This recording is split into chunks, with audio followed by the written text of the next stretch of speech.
Vivemos em um mundo que parece sólido, concreto, real. Nossos sentidos captam sons, cores, texturas, formas e confiamos, em geral, que aquilo que percebemos é aquilo que existe. No entanto, há momentos em que algo nos escapa, como se por trás da superfície do mundo houvesse uma verdade mais profunda, mais inquietante. É nesse abismo filosófico que mergulha Arthur Schopenhauer, um dos pensadores mais fascinantes e sombrios da história da filosofia ocidental. Schopenhauer propôs algo radical. Aquilo que vemos, tocamos e sentimos é apenas uma representação.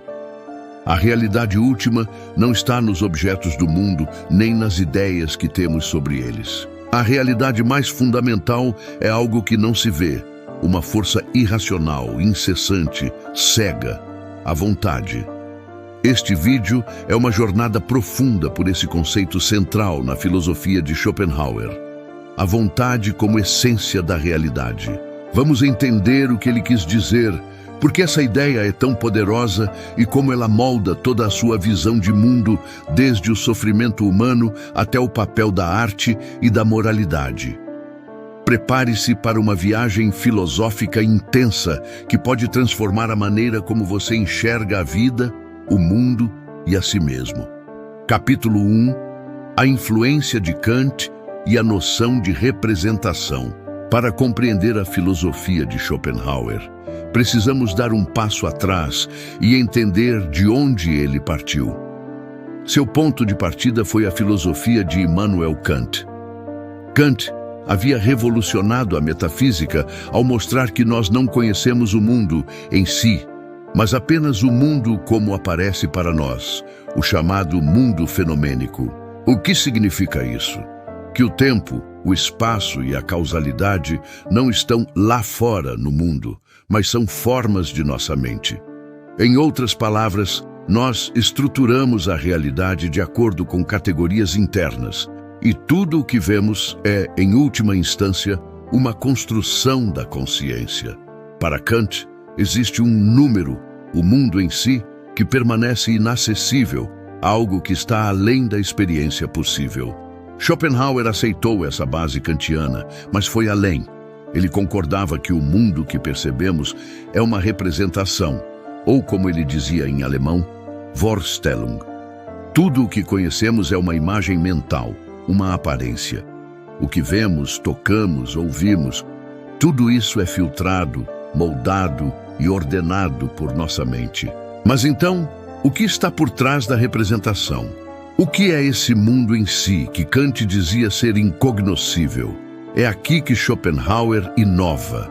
Ele afirma que, embora não possamos conhecer diretamente o mundo externo como ele é em si, existe uma exceção: nós mesmos. Diferente de uma pedra ou uma árvore, que só conhecemos como objetos externos, a nós mesmos conhecemos também por dentro, pela experiência imediata da nossa própria existência.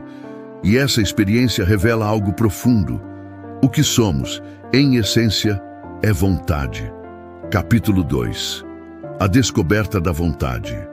Ao voltarmos nossa atenção para dentro, percebemos algo mais fundamental do que pensamentos ou sensações. Uma força que nos move, que nos impulsiona. Desejamos, buscamos, ansiamos, lutamos, sofremos. Essa força interna, que não depende da razão nem da consciência, é aquilo que Schopenhauer chamou de vontade, Wille. Ela é a essência do nosso ser, mas ele não para por aí. Schopenhauer afirma que essa vontade não é apenas algo humano, psicológico ou subjetivo. Ela é a realidade em si. A vontade está por trás de tudo o que existe. Cada planta que cresce em direção à luz, cada animal que luta por sua sobrevivência, cada pedra que resiste ao tempo, tudo isso é expressão da vontade. Portanto, para Schopenhauer, o mundo não é, no fundo, feito de matéria ou de ideias. É feito de vontade cega, uma força que não tem finalidade, que não é guiada pela razão, que simplesmente quer incessantemente, sem descanso, sem propósito último. A vida é o teatro em que essa vontade se manifesta, e cada ser é apenas um personagem, um fragmento dessa força primordial. Capítulo 3. O mundo como representação e como vontade. O título principal da obra magna de Schopenhauer é, por si só, uma síntese de seu pensamento: o mundo como vontade e representação. Ele nos apresenta aqui duas faces da realidade. A primeira face é o mundo como representação, aquilo que se apresenta à consciência. Tudo o que vemos, pensamos, sentimos e experienciamos pertence a essa dimensão. Este é o mundo que está diante de nós, com suas formas, cores, relações de causa e efeito. Um mundo racionalmente estruturado, mas que não revela sua essência. A segunda face é o mundo como vontade, o núcleo íntimo e invisível da realidade. É aquilo que age por trás da máscara da representação. Essa vontade não é dirigida por um propósito ou por algum bem maior. Ela é pura energia de impulsão, uma força que se afirma por si só, movendo tudo o que existe. Aqui está o ponto decisivo. A vontade é irracional e cega. Ela não pensa, não planeja, não tem objetivos claros. Ela simplesmente se expressa em nós, nos animais, nas forças da natureza e em cada acontecimento. Toda a vida é, nesse sentido, uma manifestação dessa vontade universal. Quando desejamos algo, quando sofremos por amor, quando sentimos fome ou medo, estamos vivenciando diretamente a força da vontade agindo em nós. Não somos senhores de nós mesmos, somos veículos dessa força que nos atravessa, que nos move, que nos compele à ação, ao desejo e, inevitavelmente, ao sofrimento. Capítulo 4. A vontade como fonte de sofrimento. Se a essência do mundo é vontade, e essa vontade é incessante, então a vida é, necessariamente, marcada por um movimento contínuo de querer.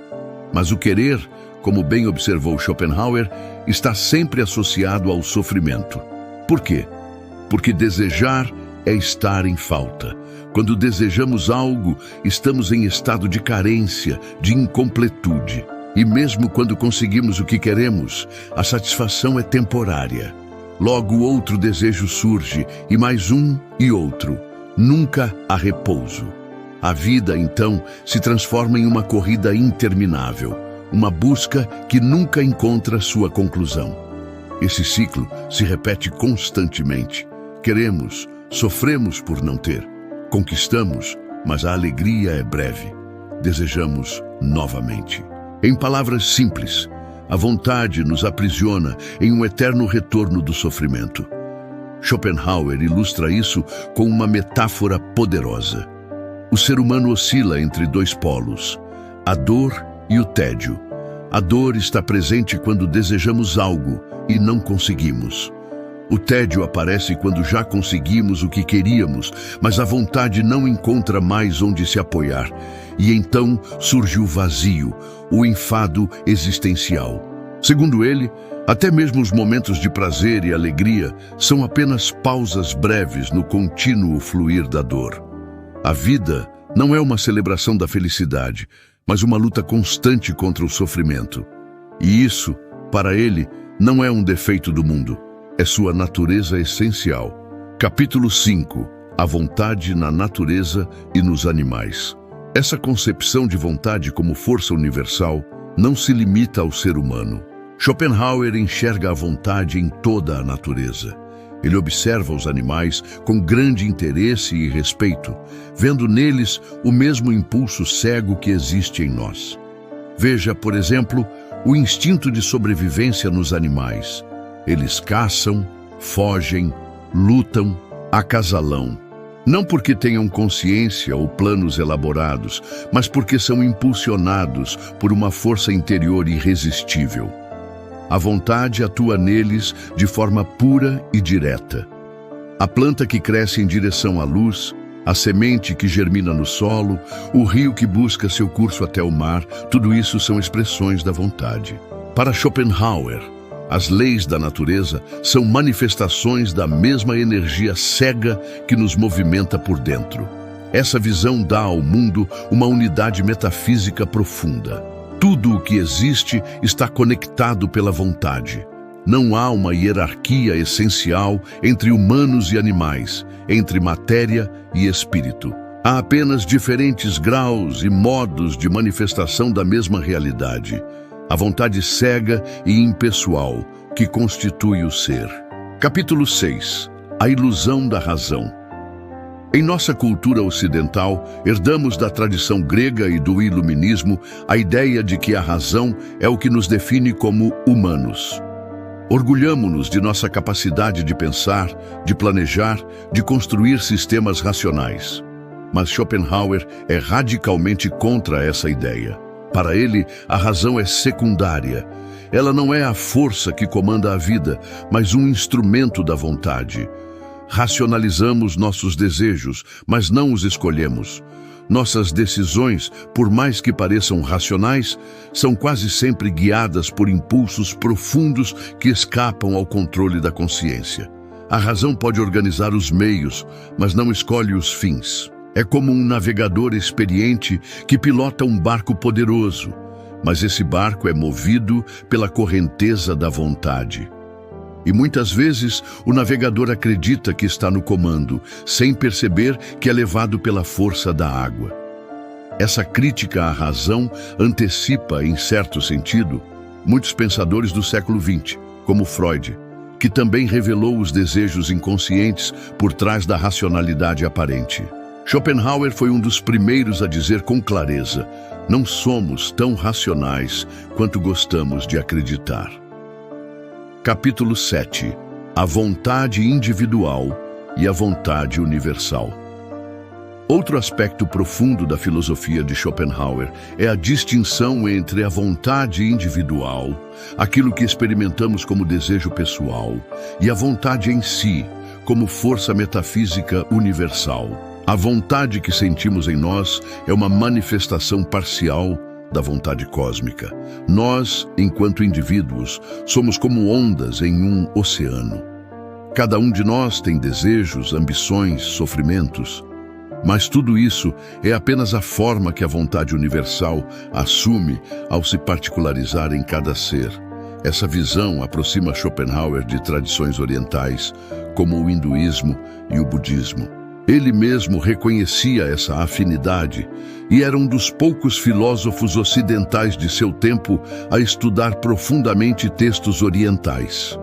Assim como o Brahman do hinduísmo se manifesta em cada Atman, alma individual, a vontade universal se manifesta em cada vontade individual.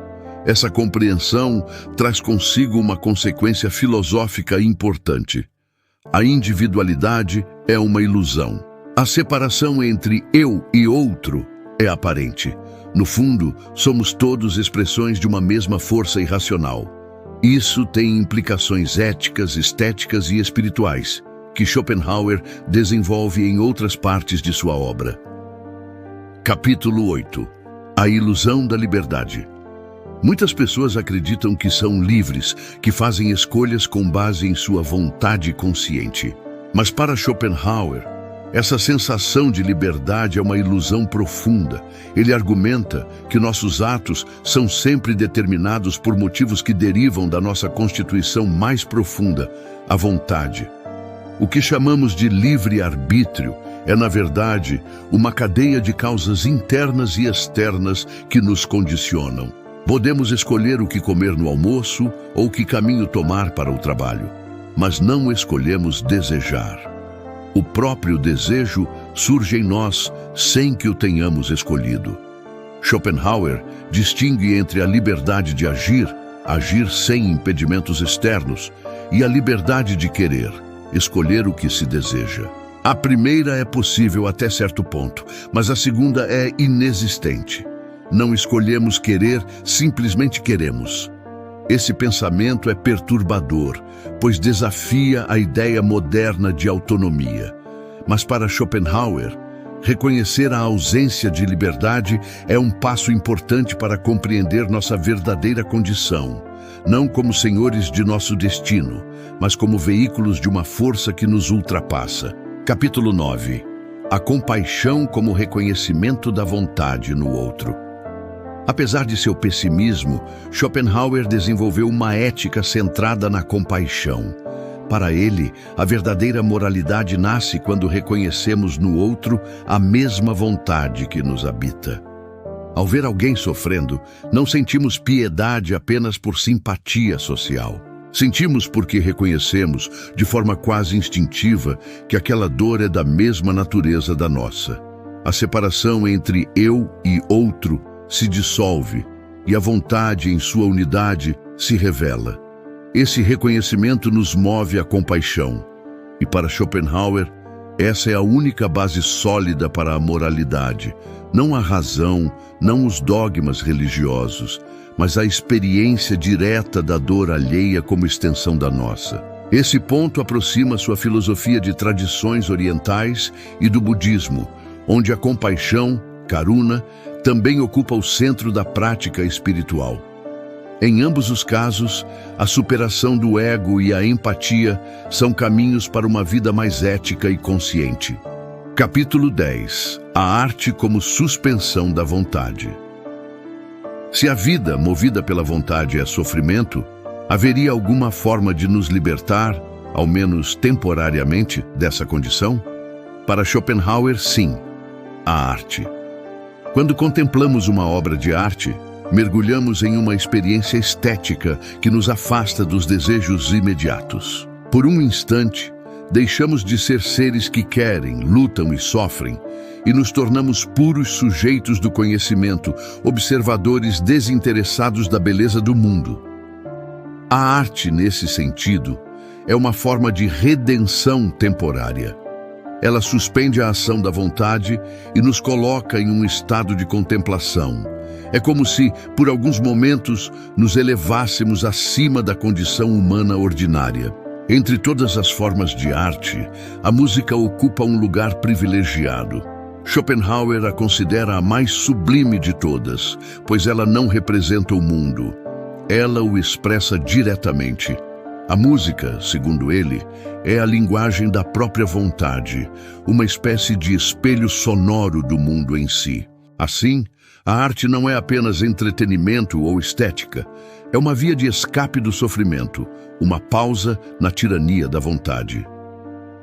Capítulo 11. O genial e o artista como viajantes da contemplação. Nesse cenário, o artista assume um papel especial. Ele é alguém capaz de penetrar a essência das coisas, de expressar em sua obra aquilo que os outros apenas vivem de forma confusa e inconsciente. Para Schopenhauer, o artista é como um espírito genial, que se eleva acima da individualidade. O gênio artístico vê o mundo de forma diferente. Onde o homem comum vê utilidade, o gênio vê beleza. Enquanto todos correm atrás de objetivos, o artista contempla. Ele não busca dominar o mundo, mas compreendê-lo por meio da intuição estética. Essa visão do artista como uma figura isolada, contemplativa e trágica, reflete a própria personalidade de Schopenhauer, que viveu em relativa solidão, escrevendo contra as marés dominantes de seu tempo. Ele via na arte um refúgio nobre, uma forma de se reconciliar, ainda que temporariamente, com a existência. Capítulo 12. A negação da vontade como caminho de libertação.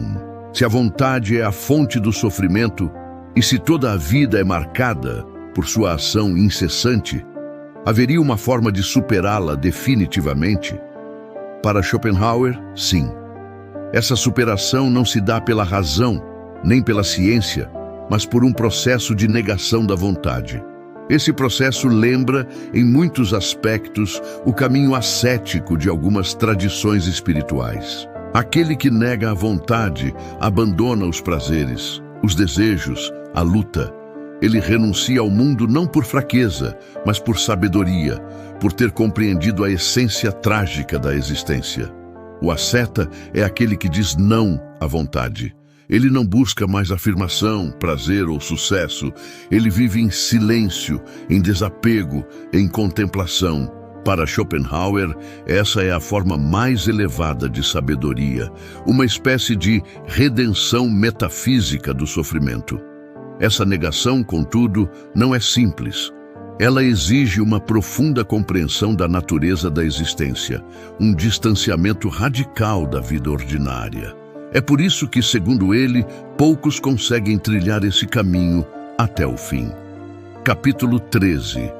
O pessimismo filosófico como realismo existencial. A filosofia de Schopenhauer é frequentemente chamada de pessimista, e de fato ele não acredita que o mundo tenha um propósito, um sentido último ou uma justiça cósmica. Mas seu pessimismo não é uma simples atitude negativa, é antes uma forma de realismo existencial. Para ele, o erro dos otimistas é acreditar que o mundo é bom por natureza, que a felicidade é o estado normal da vida e que o sofrimento é uma exceção. Mas a realidade mostra o contrário. O sofrimento é constante, inevitável, universal. Ao invés de negar isso, Schopenhauer convida à aceitação lúcida. Ele propõe um olhar desiludido, mas profundo, capaz de ver a verdade sem as máscaras do conforto. Sua filosofia é, assim, um convite à maturidade espiritual, à coragem de encarar a vida como ela é. Capítulo 14. A vontade e o silêncio. O caminho final de Schopenhauer não é o da ação, nem da revolta, nem da esperança. É o do silêncio. Silêncio diante da vida, diante da dor, diante da vontade. Este silêncio não é vazio, mas plenitude. Ele nasce do reconhecimento de que nada que possamos querer ou alcançar nos trará redenção. E por isso, a única atitude verdadeiramente sábia é calar os impulsos, os desejos, as lutas. Esse silêncio é semelhante ao nirvana budista, uma extinção do desejo e, portanto, da dor. Não é morte, mas libertação. Um estado em que a vontade deixa de se afirmar e o ser se dissolve na quietude metafísica. Capítulo 15.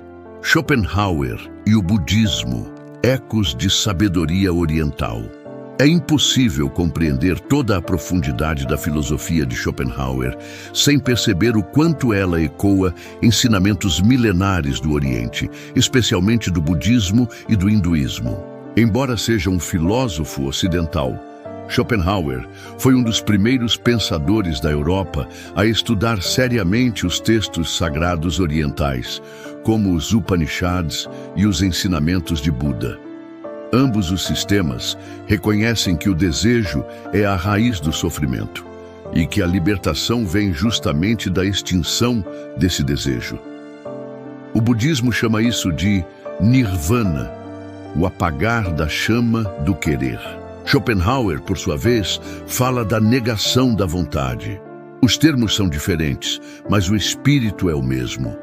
Há também uma concepção comum da impermanência de todas as coisas. Tanto para Schopenhauer quanto para Buda, o mundo é passageiro, instável, insatisfatório.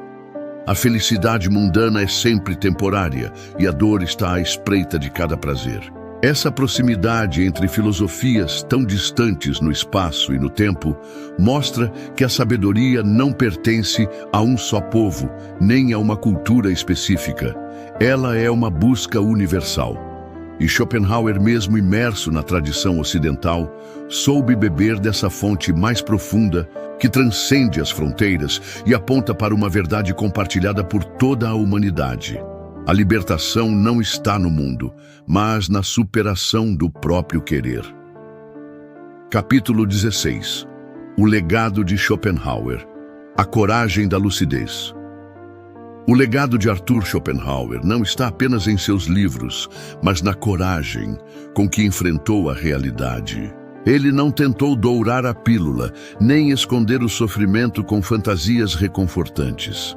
Sua filosofia é um chamado à lucidez, e por isso mesmo, à coragem. Ao afirmar que a essência da realidade é uma vontade cega, ele nos convida a parar de buscar fora de nós um sentido que nos salve. Ao invés disso, ele nos orienta a olhar para dentro, compreender os mecanismos do querer e descobrir, no desapego, uma forma mais elevada de existência. Schopenhauer nos oferece um espelho e nem sempre gostamos do que vemos. Mas é justamente nesse reflexo cru que começamos a enxergar com mais clareza. Não como vítimas, nem como heróis, mas como seres conscientes, capazes de compreender a dor e transformá-la em sabedoria. Seu pensamento influenciou gerações de artistas, escritores e filósofos. Nietzsche, Wagner, Freud, Thomas Mann, entre muitos outros. Todos encontraram em Schopenhauer uma força intelectual que não buscava consolar, mas despertar. Despertar para o fato de que a felicidade não está em conquistar o mundo, mas em libertar-se da compulsão de querer dominá-lo. Despertar para a beleza da contemplação, para o valor da compaixão e para a paz que nasce do silêncio interior. No final das contas, Schopenhauer nos ensina que viver com sabedoria não é escapar da dor, mas aceitá-la, compreendê-la e, com isso, transcendê-la. Se essa profunda reflexão sobre a filosofia de Schopenhauer tocou você de alguma forma, se suas ideias desafiaram suas certezas, abriram perguntas ou acenderam uma nova luz sobre o sofrimento, o desejo e a vida, então inscreva-se agora no canal Momento Filosófico. Aqui trazemos a essência dos grandes pensadores da história com profundidade, sensibilidade e clareza, para que você possa mergulhar na filosofia como um caminho de transformação interior. Ative as notificações para não perder nossos próximos vídeos. Curta este vídeo se ele fez sentido para você. E nos comentários compartilhe. Qual ideia de Schopenhauer mais te impactou hoje? A filosofia é um farol na escuridão. E juntos podemos manter essa luz acesa. Até o próximo